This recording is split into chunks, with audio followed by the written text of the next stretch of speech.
Oi, gente, tudo bem com vocês? Como prometido, trouxe pra vocês verem eu comendo ovo de Páscoa. Eu prometi, não prometi? Eu vou colocar vocês aqui no sofá.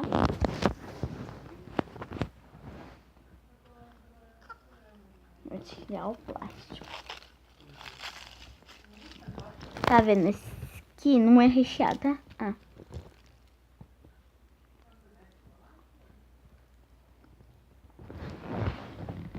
Pera aí, gente. Mãe, não abre o outro, tá? Deixa. Voltei.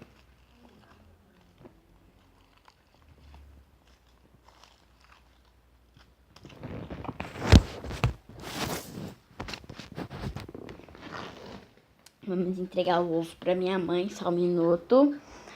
Pega o ovo, mãe. Pega aí.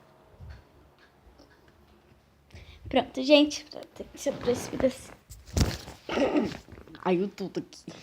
Rede TV, novamente.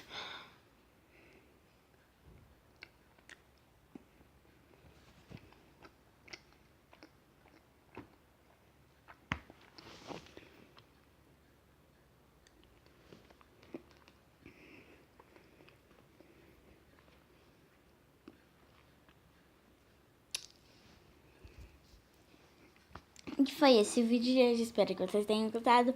Até logo!